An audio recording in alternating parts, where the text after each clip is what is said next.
हाँ तो प्यारे बच्चों, गुड मॉर्निंग। आज हम लोग एक विशेष टॉपिक को आपके लिए लेके आए हैं जो कि हमारा है जलियांवाला बाग हत्याकांड। ये क्लास 10th के साथ साथ कंपैरेटिव वाले बच्चों के लिए भी काफ़ी इंपॉर्टेंट क्वेश्चन है ये। क्लास 10th में कई बार आपके एग्जामों में पूछा जाने वाला प्रश्न है। ऑब्जेक्टिव के साथ साथ सब्जेक्टिव क्वेश्चन में भी कई बार पूछा गया है, तो क्लास 10th के लिए तो काफ़ी इंपॉर्टेंट है ही, साथ भी कंपैरेटिव बच्चों के लिए, कंपैरेटिव वाले बच्चों के लिए भी काफ़ी इंपॉर्टेंट ये टॉपिक है। चलिए लेट ना करते हुए हम लोग सीधे टॉपिक पे आते हैं और पूरी बात को हम लोग समझेंगे। चलिए, क्या होता है जलियांवाला बाग हत्याकांड, सारी बात को हम समझेंगे। क्यों हुआ था, कब हुआ था और कहाँ हुआ था, इन सारी बातों को हम लोग जानेंगे। चलिए, सबसे पहले आपको बता दें कि जलियांवाला बाग हत्याकांड कब हुआ था, तो 13 अप्रैल 1919 ईस्वी को होता है। जलियांवाला बाग हत्याकांड कब होता है, तो 13 अप्रैल 1919 ईस्वी को ये घटना होता है।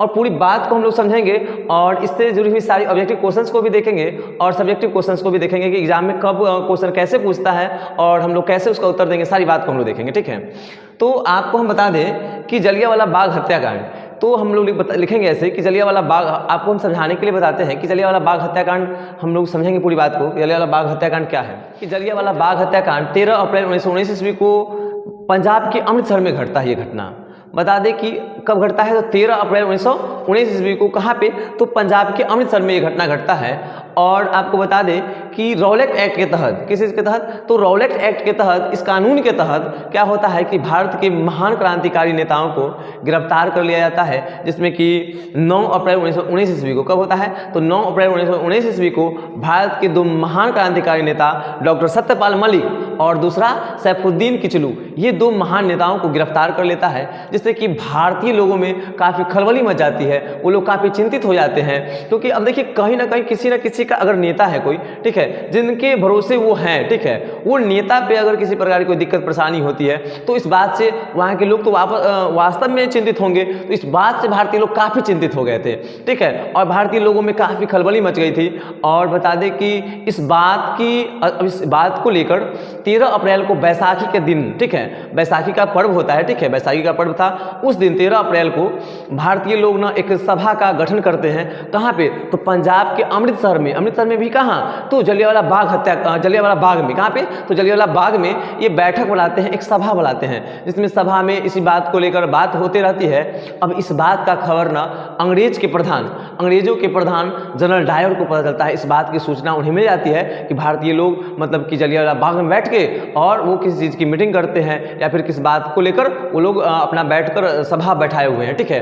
तो इस बात की सूचना मिलती है जैसे ही जनरल डायर अपने पुलिसकर्मियों के साथ, अपनी सेनाओं के साथ जलियांवाला बाग को क्या करते हैं, तो घेर लेते हैं चारों तरफ से। और घेरने के बाद क्या करते हैं, तो जनरल डायर के द्वारा उन सभी लोगों पे गोली चलाने का फौजियों को आदेश दिया जाता है, सेनाओं को आदेश दी जाती है, और सेनाओं के द्वारा, पुलिसकर्मियों के द्वारा लोगों पर, निहत्थों पे गोली चलवा दी जाती है, जिसमें कि हमारे भारतीय लोगों की, काफ़ी लोगों की मृत्यु हो जाती है, हजारों हजार की संख्या में लोगों की मृत्यु हो जाती है। पूरा जलियांवाला बाग जो हमारा होता है वो खून ही खून होता है, ठीक है।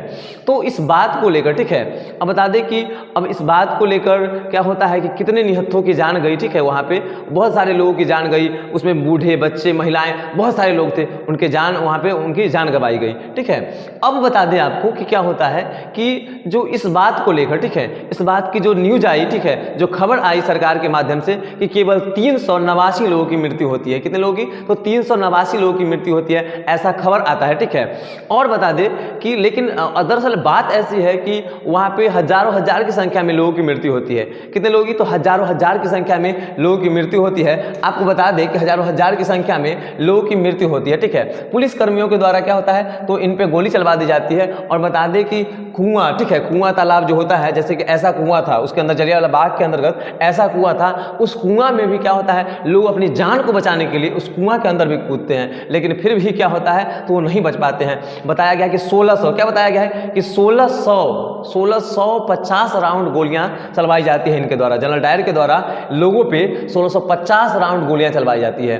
तब जाके क्या होता है, तब जाके इनके क्या होता है, तो लोगों के ऊपर इतना राउंड गोली चलवाने के बाद क्या करते हैं, लोगों की वहाँ पे मृत्यु हो जाती है और इनकी तरफ से खबर आता है कि केवल 389 लोगों की मृत्यु हुई है। लेकिन दरअसल बात ऐसा है कि कम से कम वहाँ पे अगर मृत्यु हुई तो हजारों हजार की संख्या में लोगों की मृत्यु हुई होगी। टोटल वहाँ पे 20,000 लोगों का सभा था, उसमें अगर 1650 राउंड गोली चलाई गई तो उसमें कम से लाख मतलब हजारों हजार की संख्या में लोगों की मृत्यु हुई थी। लेकिन कि सरकार के द्वारा क्या रिपोर्ट आया था कि केवल कितने लोगों की मृत्यु हुई है, तो केवल मृत्यु हुई है 389 लोगों की।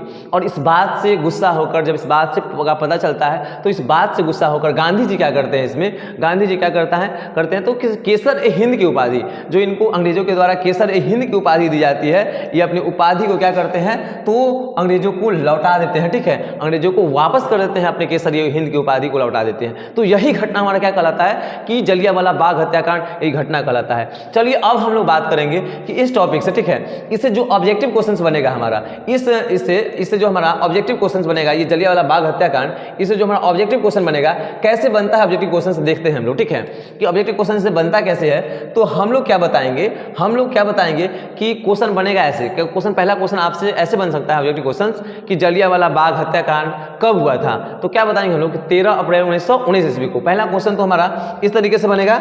चलिए 1 मिनट हो जाइएगा।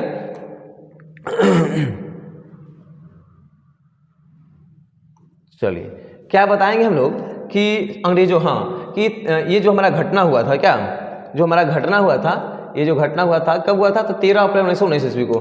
तो ऑब्जेक्टिव क्वेश्चन बनेगा कैसे हमारा, ऑब्जेक्टिव क्वेश्चन बनता है कैसे कि आपसे क्वेश्चन पूछा जाएगा कि जलियांवाला बाग हत्याकांड चाहे जलियांवाला नरसंहार कब हुआ था, तो क्या बताएंगे 13 अप्रैल 1919 ईस्वी को। कब हुआ था, तो 13 अप्रैल 1919 ईस्वी को यह घटना होता है। फिर हम लोग से पूछा जाएगा कि इसमें, ठीक है, किस मतलब कि जलियांवाला बाग हत्याकांड का कारण क्या था। आपसे ऑप्शन में रहेगा रॉलेट एक्ट, कई सारे कानून के नाम लिखे रहेंगे। क्या बताएंगे हम लोग कि रॉलेट एक्ट के तहत ये घटना का कारण क्या था, तो रॉलेट एक्ट कानून था, रॉलेट एक्ट के कानून था, जिससे कि क्या होता था, इसी के तहत ना भारत के 2 महान नेता को गिरफ्तार किया गया था।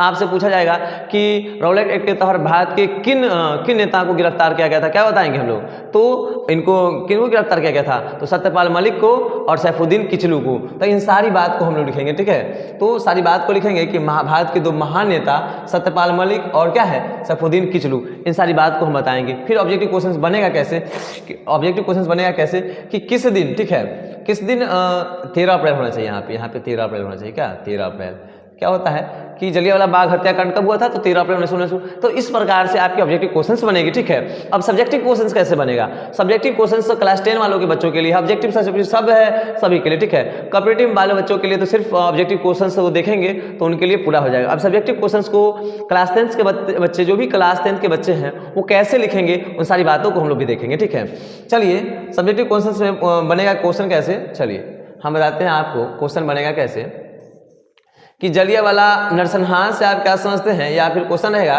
कि जलियांवाला बाग हत्याकांड से आप क्या समझते हैं।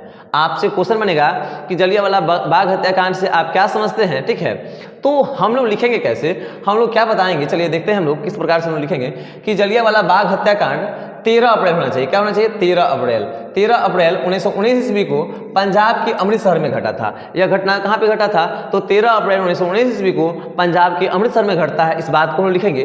फिर क्या लिखेंगे कि रॉलेट एक्ट, क्या लिखेंगे, रॉलेट एक्ट भारत के 2 महान नेता सत्यपाल मलिक और सैफुद्दीन किचलू को 9 अप्रैल 1919 ईस्वी को गिरफ्तार कर लिया जाता है। ठीक है, गिरफ्तार कर लिया गया था। फिर आगे लिखेंगे लोग कि जिसके कारण पूरे देश में खलबली मच गई थी। इस बात को लेकर भारतीय लोग, ठीक है, भारतीय जनता ने आपस में मिलकर 13 अप्रैल 1919 ईस्वी को, ठीक है, 13 अप्रैल 1919 ईस्वी को बैसाखी के दिन जलियांवाला बाग में एक सभा का आयोजन करते हैं। कहाँ पे करते हैं, तो जलियांवाला बाग में एक सभा का आयोजन करते हैं। ठीक है, उसके बाद क्या होता है, इसमें टोटल 20,000 से अधिक लोग क्या होते हैं, तो शामिल होते हैं। लेकिन अचानक अंग्रेजों के प्रधान जनरल डायर को इस बात का पता चल जाता है। ठीक है, और सैनिकों को गोली चलाने का आदेश देते हैं। इस बात को हम लोग लिखेंगे और आगे बताते हैं हम लोग, इस बात को लिखेंगे।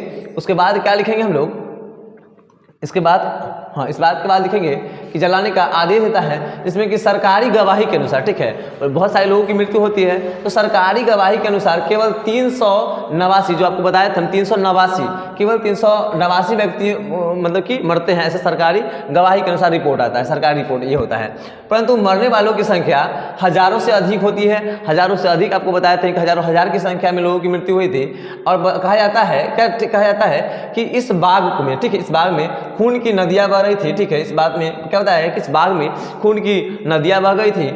और देखें हम क्या लिखेंगे कि इसके बाद, ठीक है, इसके बाद गांधी जी 18 अप्रैल 1919 ईस्वी को सत्याग्रह वापस ले लिया और अंग्रेजों को, ठीक है, अंग्रेजों के द्वारा जो इनको केसर ए हिंद की उपाधि दी गई थी उसको क्या करते हैं, तो लौटा देने का काम करते हैं, उसको वापस कर देने का काम करते हैं। तो इस बात को हम लोग इस तरीके से हम लोग बताएंगे। चलिए इस वीडियो में हम लोग यहीं तक बात करेंगे और अगले वीडियो में हम लोग फिर आगे बात करेंगे। इस वीडियो को आप ज़्यादा से ज़्यादा शेयर करें। जय हिंद, धन्यवाद।